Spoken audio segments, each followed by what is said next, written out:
Hi friend, आज शिक्षा मनोविज्ञान का टॉपिक स्टार्ट करते हैं। शिक्षा मनोविज्ञान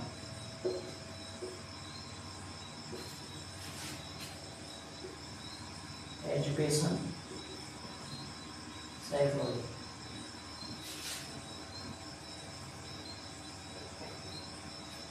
ठीक है, क्या है शिक्षा मनोविज्ञान? मनोविज्ञान की शाखा शिक्षा मनोविज्ञान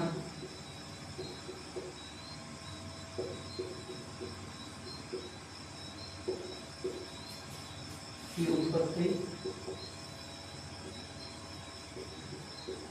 1900 ईस्वी से मानी जाती है। देखो, शिक्षा मनोविज्ञान की उत्पत्ति कब से मानी जाती है? शिक्षा मनोविज्ञान है वो मनोविज्ञान की एक शाखा है और इसकी उत्पत्ति कब से मानी जाती है? 1900 ईस्वी से मानी जाती है। ठीक है, और इसको स्पष्ट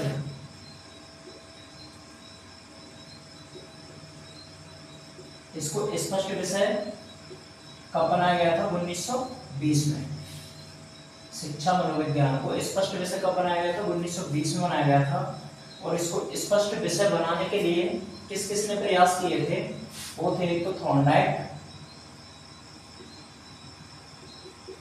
जड़ और टर्मन। शिक्षा मनोविज्ञान को स्पष्ट विषय बनाने के लिए थॉर्नडाइक, जड़, टर्मन आदि ने क्या किए थे? प्रयास किए थे। और एक कब मतलब स्पष्ट विषय कब बना था? 1920 में बना था। इसके बाद एक इसका मतलब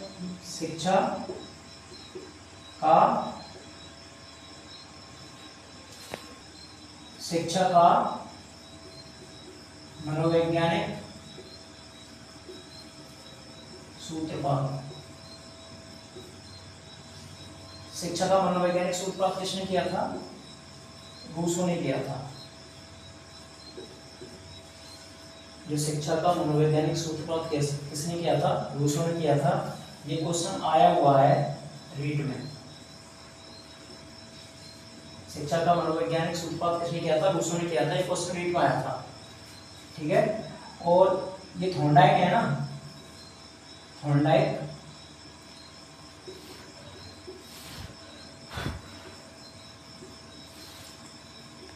थॉर्नडाइक को प्रथम शैक्षिक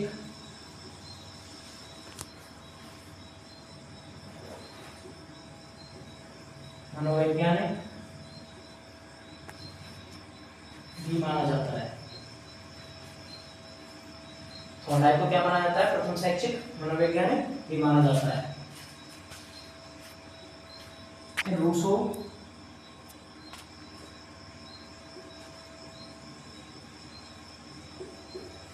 रूसो के द्वारा एक परिभाषा दी गई थी। वो क्या थी?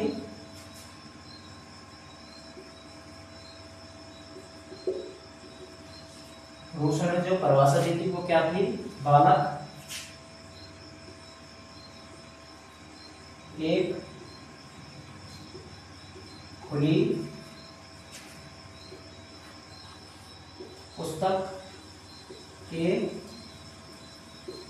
समान होता है जिसका अध्ययन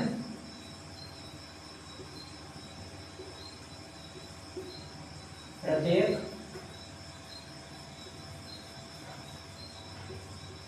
अध्यापक को करना चाहिए। रूसो ने एक परिभाषा दी थी। वो रूसो की परिभाषा क्या थी? कि बालक की खुली पुस्तक के समान होता है जिसका अध्ययन प्रत्येक अध्यापक को करना चाहिए। इसके बाद शिक्षा की बेसिक शिक्षा के बारे में बताते हैं। शिक्षा को इंग्लिश में क्या बोलते हैं? एजुकेशन। देखो शिक्षा इंग्लिश में क्या बोलते हैं, एजुकेशन बोलते हैं। ये एजुकेशन है वो किससे बना है, लैटिन भाषा के शब्द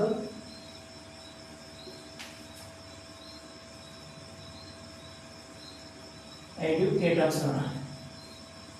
जो एजुकेशन है वो किससे बना है, एजुकेटम से बना है। ये एजुकेटम है, ये भी दो शब्दों से मिलकर बना है। इसका ई प्लस ड्यूको से, ये एजुकेटम किससे बना है, ई प्लस ड्यूको से। ई का मतलब होता है अंदर से, और ड्यूको का मतलब होता है बाहर निकालना।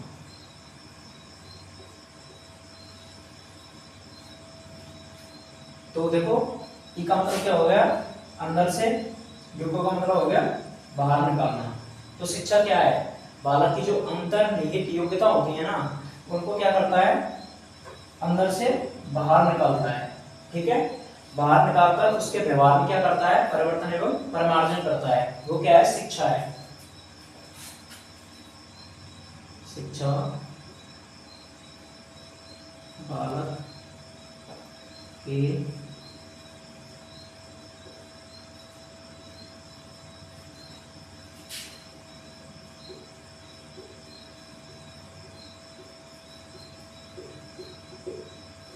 शिक्षा की परिभाषा है, शिक्षा बालक के अंतर्निहित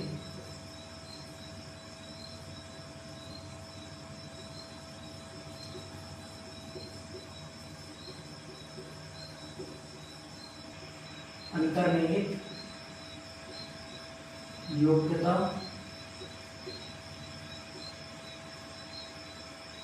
को बाहर निकालकर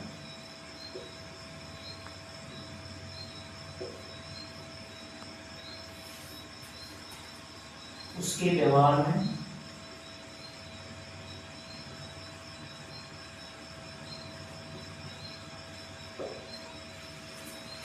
शिक्षा बालक की अंतर्निहित योग्यताओं को बाहर निकालकर उसके व्यवहार में परिवर्तन एवं परिमार्जन।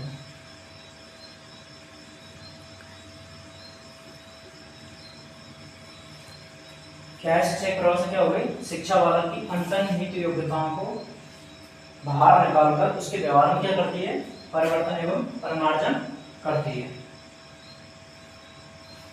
ठीक है, देखो ये एजुकेशन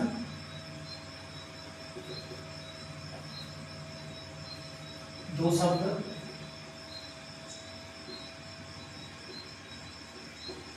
से मिलकर बना है।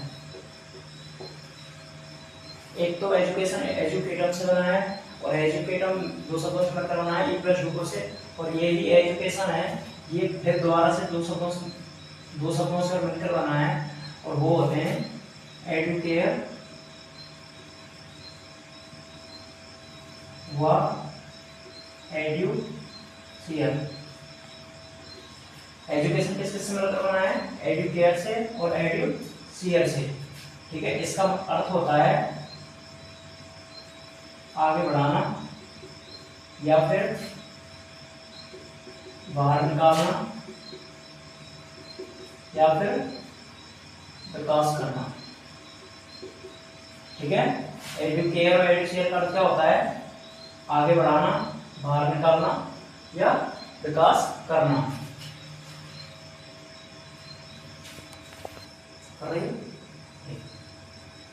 कुछ मनोवैज्ञानिकों ने क्या दी है, परिभाषा दी है, जो आगे देखते हैं। एक है फर्स्ट क्रो एवं क्रो। क्रो एवं क्रो बोलते हैं कि शिक्षा मनोविज्ञान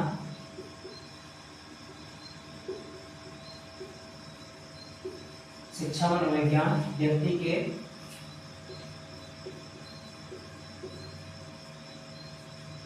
जन्म से लेकर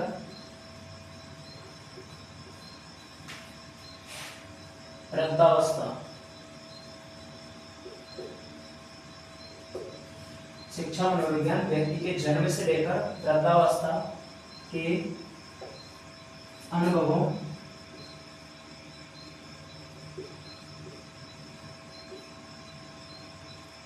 का वर्णन एवं व्याख्या करती है।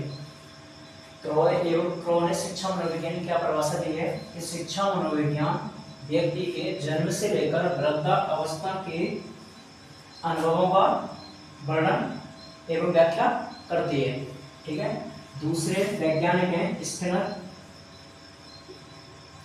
इन्होंने परिभाषा दी है शिक्षा मनोविज्ञान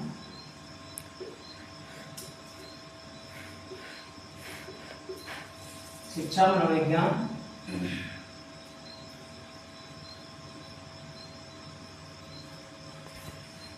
मनोविज्ञान व्यक्ति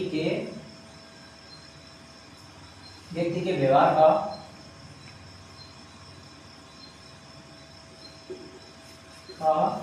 शैक्षिक परिस्थितियों में अध्ययन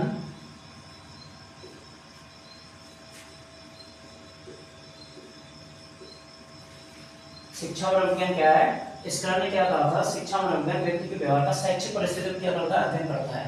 ठीक है। और इन्होंने एक दूसरी परिभाषा और दी थी स्किनर ने ही, और वो क्या थी? शिक्षा मनोविज्ञान शिक्षकों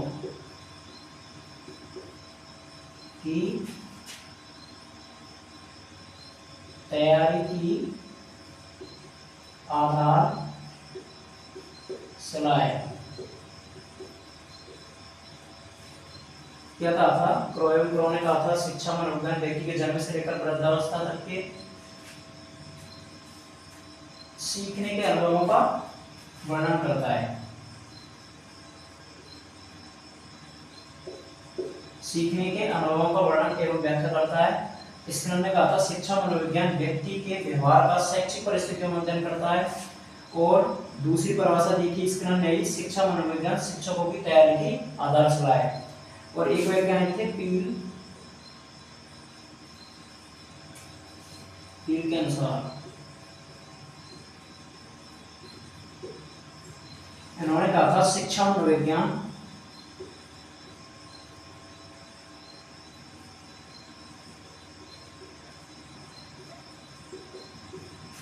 शिक्षा का विज्ञान है।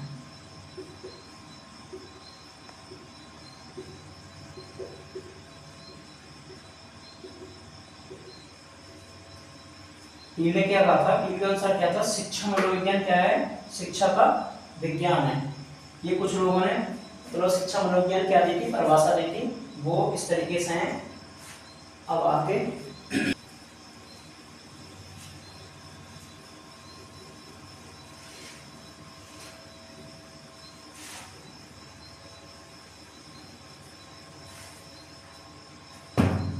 शिक्षा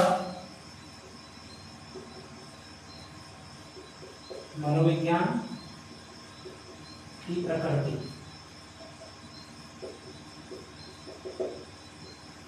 शिक्षा मनोविज्ञान की प्रकृति। शिक्षा मनोविज्ञान की प्रकृति कैसी है? वैज्ञानिक प्रकृति का है।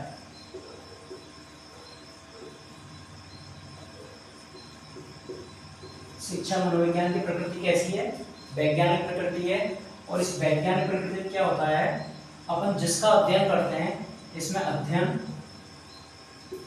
वैज्ञानिक प्रकृति में किसका अध्ययन किया जाता है? जिसका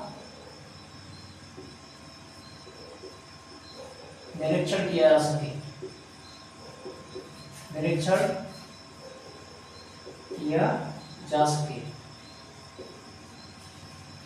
शिक्षा मनोविज्ञान प्रकृति कैसी है? शिक्षा मनोविज्ञान कैसा है? वैज्ञानिक प्रकृति का है। वैज्ञानिक प्रकृति क्या होती है? मतलब वैज्ञानिक प्रकृति में जिसका अध्ययन किया जाता है, वो किसका अध्ययन किया जाता है? वो है निरीक्षण किया जा सकता है, जिसका निरीक्षण कर सकते हैं अपन, उसका इसमें अध्ययन किया जाता है वैज्ञानिक प्रकृति के अंदर।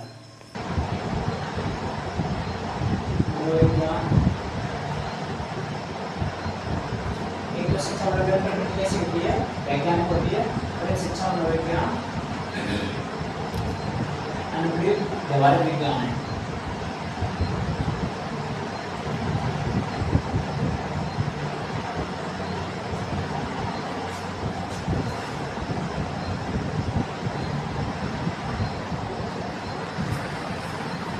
शिक्षा मनोविज्ञान क्या है? अनुप्रयुक्त व्यवहारिक विज्ञान है जो कि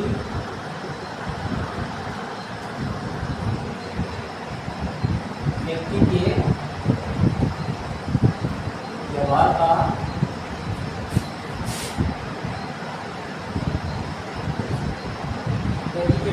शैक्षिक परिस्थितियों में वैज्ञानिक अध्ययन करता है।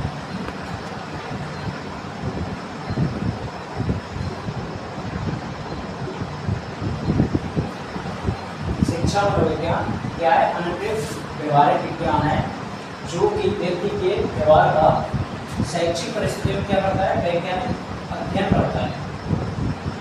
तीसरा है शिक्षा मनोविज्ञान के नियम व सिद्धांत कैसे होते हैं? सार्वभौमिक होते हैं।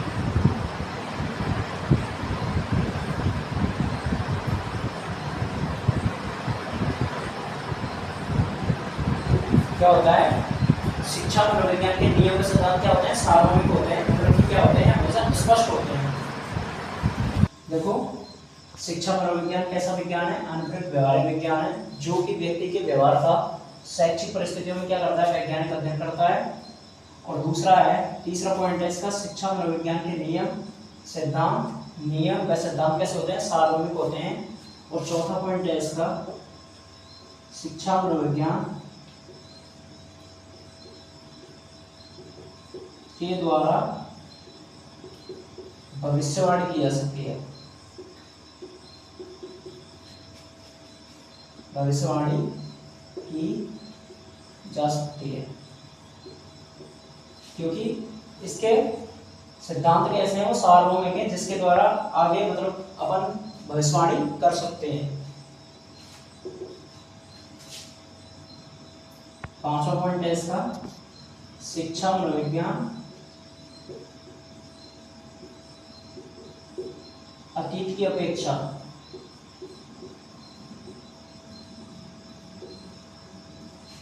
शिक्षा मनोविज्ञान वो अतीत की अपेक्षा वर्तमान की घटनाएं क्या एवं क्यों शिक्षा मनोविज्ञान अतीत की अपेक्षा वर्तमान की घटनाएं क्या एवं क्यों वर्तमान की घटनाएं क्या एवं क्यों से संबंधित है।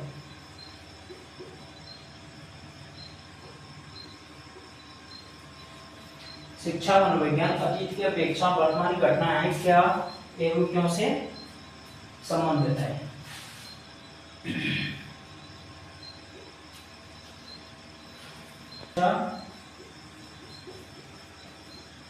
मनोविज्ञान शिक्षा मनोविज्ञान कैसा विज्ञान है? विधायक या फिर सकारात्मक विज्ञान है।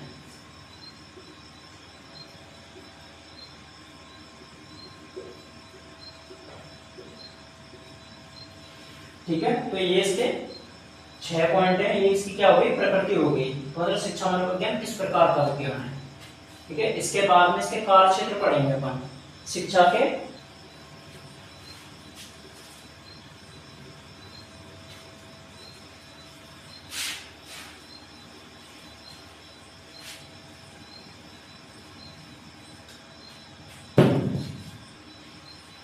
मनोविज्ञान के कार्य क्षेत्र। शिक्षा मनोविज्ञान के कार्य क्षेत्र के बारे में किसने बताया था?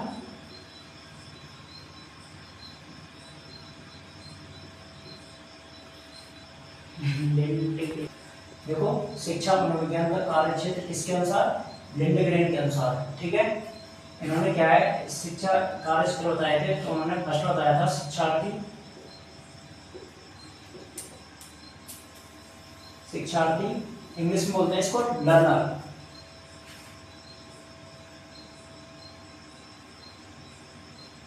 इंग्लिश में बोलते हैं इसको लर्नर, और वो क्या होता है शिक्षा प्रक्रिया का केंद्र बिंदु। शिक्षार्थी होता है ना, शिक्षा प्रक्रिया क्या होता है केंद्र बिंदु होता है, वो कौन होता है, बालक। शिक्षार्थी कौन आएगा, बालक ही आएगा। शिक्षा प्रक्रिया का केंद्र बिंदु कौन होता है, बालक होता है। दूसरा है सीखने की प्रक्रिया, दूसरा पॉइंट होता है सीखने की प्रक्रिया। सीखने की प्रक्रिया मतलब अपन किस तरह से सीखेंगे, मतलब किस तरीके से बताएंगे। तीसरा पॉइंट हो गया सीखने की परिस्थिति, मतलब अपन को किस वातावरण को सिखाना है बच्चा। चौथा हो गया मापन व मूल्यांकन, और पांचवा पॉइंट हो गया कुछ बच्चा ने सीखा उसका क्या करना है, आपको मापन व मूल्यांकन करना पड़ेगा। और पांचवा पॉइंट है इसका निर्देशन, निर्देशन व मानसिक स्वास्थ्य। तो ये 5 पॉइंट किसने दिए थे, लिंडग्रेन के अनुसार है। विज्ञान का क्या है कार्य क्षेत्र किसने दिया था, लिंडग्रेन ने दिया था। इन्होंने 5 पॉइंट बताए थे बच्चों को सिखाने के लिए। फर्स्ट था एक तो शिक्षार्थी था, इसको शिक्षार्थी, इसको लर्निंग बोलते हैं। शिक्षा प्रक्रिया का केंद्र बिंदु कौन होता है, बालक होता है। दूसरा था सीखने की प्रक्रिया, प्रोसेस ऑफ लर्निंग, सीखने की प्रक्रिया प्रोसेस ऑफ लर्निंग होती है, मतलब अपन को मतलब किस नियम के आधार पर बच्चे को सिखाना है, नियम व सिद्धांतों के आधार पर सिखाना है। सीखने की परिस्थिति होती है, बच्चे को किस वातावरण में सिखाना है, कहाँ पर सिखाना है। मापन और मूल्यांकन होता है, जो बच्चा ने कुछ सीखा है ना उसका क्या कराएंगे अपन, मापन और मूल्यांकन कराएंगे। इसको इंग्लिश में बोलते हैं मेजरमेंट एंड इवैल्यूएट। निर्देशन और परामर्श हो गया गाइडेंस ऑफ